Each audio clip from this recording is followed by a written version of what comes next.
ચાલો સ્વાગત છે અત્યારના આજના દિવસના વિડીયોમાં બધાને જય શ્રી કૃષ્ણ, જય સ્વામિનારાયણ ને જય માતાજી.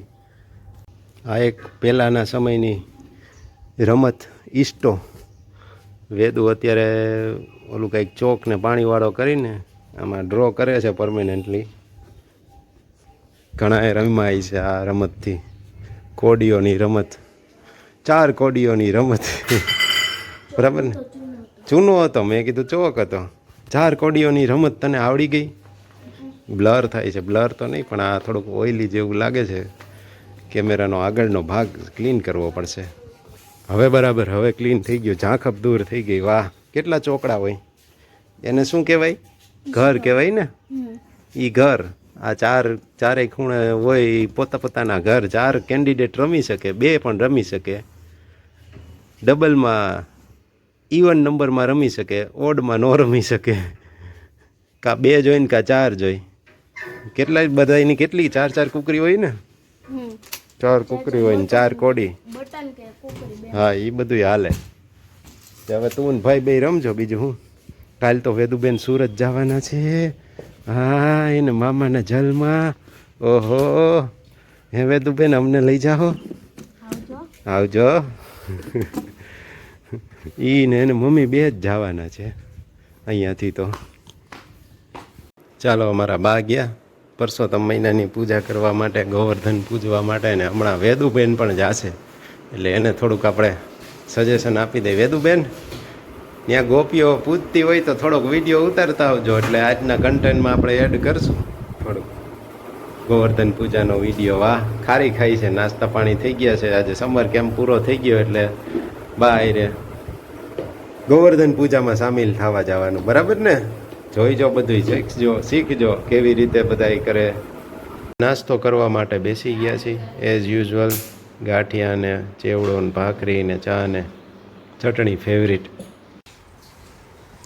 ચાલો, તો પહેલાં કાલના દિવસે સાંજે બચ્ચા પાર્ટીઓએ ભૂંગળા બટેટાની મોજ માંડી હતી. એની એક નાનકડી ક્લિપ તમારી સાથે શેર કરું છું. શિવું ને વેદુ ને આજુબાજુના બાળકો, એના ફ્રેન્ડ સર્કલ, મિત્ર મંડળ ભેગા થઈને ભૂંગળા બટેટાની જે મોજ માંડી હતી એ વિડીયો જોઈ લ્યો, પછી આજના દિવસમાં કન્ટિન્યુ કરીએ. ચાલો, બાળકો અહીંયા લાગી ગયા છે ભૂંગળા બટેટાની મોજમાં. આજે કીટી પાર્ટી છે, બાળકોએ કરી છે.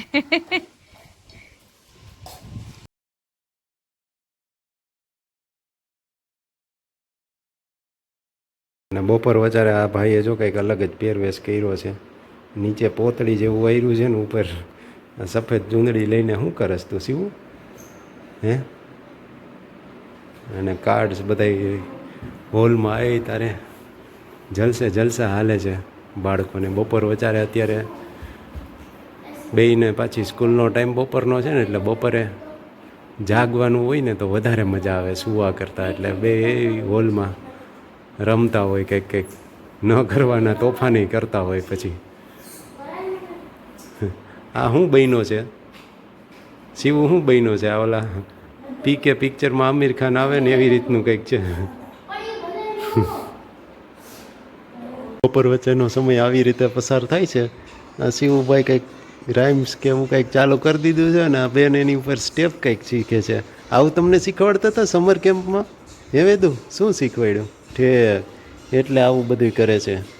ચાલો, સવારમાં સ્વાગત છે બધાનું. જય શ્રી કૃષ્ણ, જય સ્વામિનારાયણ ને જય માતાજી.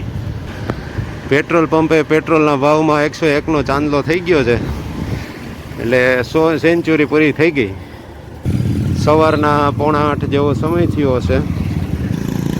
અત્યારે ગાડીમાં આવતા લોકો જોઈને મનમાં એક પંક્તિ ઉપજી કે એસીમાં બેસીને આમ તોલા હલાવતા રહેશો તો કુદરતની મજા ક્યારે માણશો. બસ આટલી જ હોય, પછી બહુ એટલે આપણે કંઈ એવડો મોટા કવિ નથી. એક પંક્તિ એ બહુ થઈ ગયું. અત્યારમાં તો એટલી બધી ગરમી ન હોય, એટલે કદાચ કુદરતી હવાનો લાભ લઈ તોય પણ આનંદ આવે એવું હોય. જેમ 9 વાગે પછી થોડી ગરમીનો વધારો થાય. ચાલો, હવે ઘરે પહોંચીને આગળનું રૂટીન બતાવશું. ચાલો, અમારા વેદુબેન સવારમાં રેડી થઈ ગયા છે નાહી ધોઈને. આજે એમની સુરતની ફ્લાઇટ છે સાંજે. બરાબર છે, એના માટે ફ્લાઇટ જ કહેવાય ને. એ સુરત અત્યાર સુધીમાં 2 વખત ગઈ છે. 1 વખત ગઈ એમાં તો બહુ હેરાન કર્યા હતા, રોયા જ રાખી હતી રસ્તામાં. અને પછી ત્યાં જઈને હવે તો મોટી થઈ ગઈ એટલે સામેથી તૈયાર છે એટલે જવું છે મામાના જલની સેરેમનીમાં.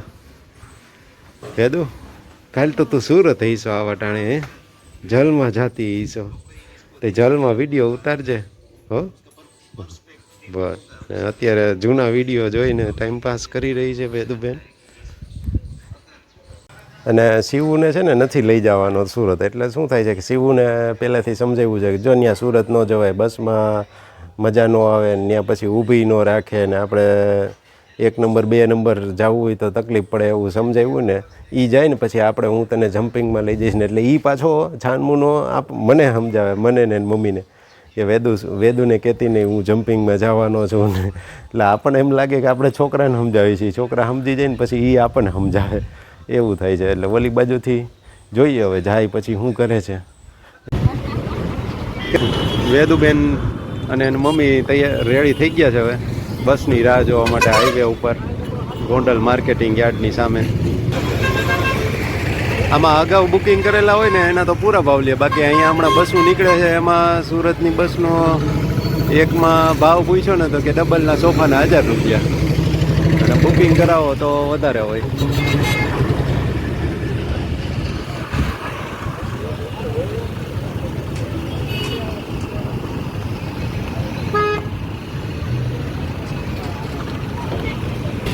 જો આ બસવાળા ભાઈએ એક અહીંયા ભાઈ હતા ને એને કીધું કે 300 રૂપિયા સુરતના, ઓલા ભાઈ કે 200માં લઈ જાઓ.